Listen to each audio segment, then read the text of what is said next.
Hello children, I hope you all are fine. This is Vimlesh Sharma from Shiv Jyoti Educational Group Kota. तो बच्चों आज हम हिंदी पाठ्य पुस्तक बसंत भाग 2 का पाठ 13 जिसका नाम है एक तिनका, यह एक कविता है, इसका अध्ययन करने जा रहे हैं। आप अपनी पाठ्य पुस्तक का पेज नंबर 99 ओपन करेंगे। बच्चों ये एक कविता है, इसके जो कवि हैं वो हैं अयोध्या सिंह उपाध्याय अरिओन जी। इन्होंने जो ये कविता लिखी है वो घमंड पर आधारित है। तो चलिए बच्चों हम कविता शुरू करते हैं। जो मैं है वो कवि अपने आप के लिए प्रयोग में ले रहा है। जो मैं शब्द है वो कवि अपने आप के लिए प्रयोग में ले रहा है। मैं घमंडों में भरा ऐठा हुआ, एक दिन जब था मुंडेर पर खड़ा, आ अचानक दूर से उड़ता हुआ, एक तिनका आँख में मेरी पड़ा। तो ये जो पंक्तियाँ हैं इनमें जो कवि हैं वो अभिमान से तनकर खड़े हुए हैं। तो पहले हम इसके कठिन शब्द जान लेते हैं। घमंड, इसका अर्थ है अभिमान। इसका अर्थ क्या है? अभिमान। ऐठा, अभिमान से तनकर, अभिमान से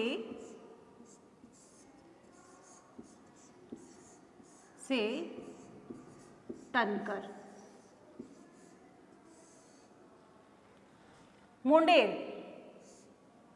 इसका अर्थ है छत का किनारा।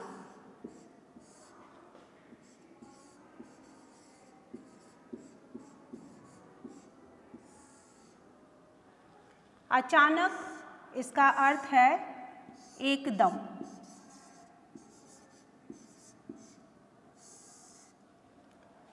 तिनका, सूखी घास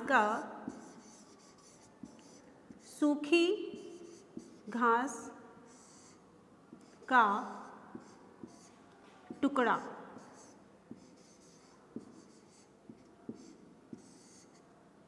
तो बच्चों यहाँ पर कवि कह रहे हैं कि मैं घमंडों से भरा ऐठा हुआ। कवि बोल रहे हैं कि मैं एक दिन घमंड से भरा हुआ, अभिमान से तनकर, गर्व से तनकर एक दिन जब था मुंडेर पर खड़ा, जो घर की छत है उस पर, उसके किनारे पर खड़ा हुआ था। अचानक, एकदम, दूर से एक उड़ता हुआ जो तिनका है, सूखी घास का जो टुकड़ा है, वो मेरी आंख में आकर गिर गया है। अब अगली पंक्ति है, मैं झिझक उठा हुआ बेचैन सा, लाल होकर आंख भी दुखने लगी, मूठ देने लोग कपड़े की लगे, ऐठ बेचारी दबे पाँव भगी। यहाँ पर जो ये पंक्तियाँ दी गई हैं, कवि ने जो ये पंक्तियाँ बताई हैं उसमें बताया गया है, उस स्थिति का वर्णन किया गया है जब उसकी आँख में तिनका गिर जाता है, जब कवि की आँख में तिनका, घास का छोटा सा टुकड़ा आकर गिर जाता है। तो पहले हम जान लेते हैं इनके कठिन शब्दों को। बेचैन, इसका अर्थ होता है व्याकुल। इसका अर्थ क्या है? व्याकुल। मूठ, इसका अर्थ है कपड़े को इकट्ठा करना। मूठ का अर्थ है कपड़े को इकट्ठा करना।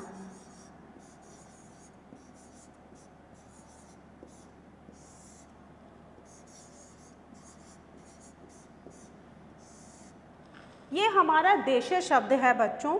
आप देशीय शब्द जानते ही हैं, किसी भी देश या उसके क्षेत्र में बोली जाने वाली भाषा होती है। तो मूठ यहाँ पर देशीय शब्द है।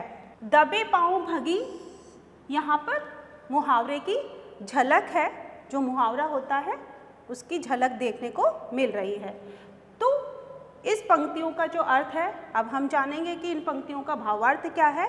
कि मैं झिझक उठा बेचैन सा, कि जब मेरी आँख में घास का छोटा सा तिनका आकर गिर जाता है तो मैं क्या हो गया? व्याकुल हो गया, परेशान हो गया।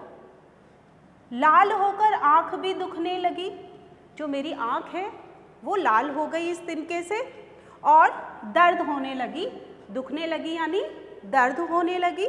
मूठ देने लोग कपड़े की लगे, जो कपड़े को इकट्ठा करके जो मूठ बनाई जाती है, एक छोटा सा गोला बनाकर उसमें हम मुंह से हवा, गर्म हवा से जो आँखों पर सेक करते हैं, उस तरह से जो लोग हैं वो मेरी आँखों पर मूठ देने लग गए और मेरी आँखों से तिनका निकालने की कोशिश करने लगे।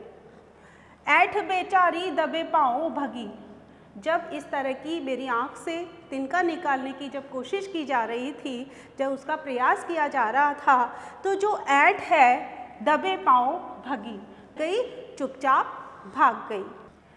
जब किसी डब से निकल तिनका गया, तब समझने यूँ मुझे ताने दिए, ऐंठता तू किस लिए इतना रहा, एक तिनका है बहुत तेरे लिए। तो यहाँ पर जो ये पंक्तियाँ कवि ने लिखी हैं, वो पंक्तियाँ उस समय की है। इन पंक्तियों में उस समय का वर्णन किया गया है कि जब कवि की आँख से तिनका निकल चुका है, तो वो स्थिति यहाँ पर बताई गई है। तो पहले हम इसके कठिन शब्दों को लिख लेते हैं।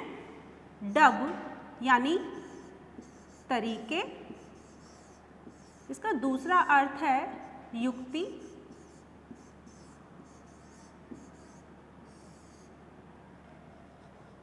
तिनका आप जानते ही हैं, घास का छोटा सा टुकड़ा। तो इसका अर्थ जानते हैं, इसका भावार्थ जानते हैं बच्चों, कि जब अनेक तरीके से, युक्ति से, जतन से जब कवि की आँख से तिनका बाहर निकाल लिया गया, जब उनकी आँख से तिनका निकल गया, तब क्या होता है, तब उन्हें समझ में आया और उनके मन ने उन्हें ताने दिए। यहाँ पर समझ उनके मन ने, और उनको ये समझ में आ गया और उनका मन उन्हें ताने देता है कि तुमने जो घमंड किया है वो सही नहीं है। जो घमंड है वो एक छोटे से तिनके ने ही तुम्हारा चूर कर दिया है। कवि यहाँ पर सोचते हैं, मन में सोचने लगते हैं कि मुझे इतना घमंड नहीं करना चाहिए था, एक छोटे से तिनके ने मेरा घमंड चकनाचूर कर दिया है। तो इस कविता में जो हमारे कवि हैं वो यही संदेश दे रहे हैं लोगों को, मनुष्य को यही संदेश देने जा रहे हैं कि जो मनुष्य है उसे कभी भी घमंड नहीं करना चाहिए, अभिमान नहीं करना चाहिए। अगर व्यक्ति जितना बड़ा होता चला जाता है, व्यक्ति कितना भी बड़ा हो जाए, लेकिन उसे गर्व नहीं करना चाहिए, क्योंकि वो गर्व है जो एक ना एक दिन चकनाचूर हो ही जाता है।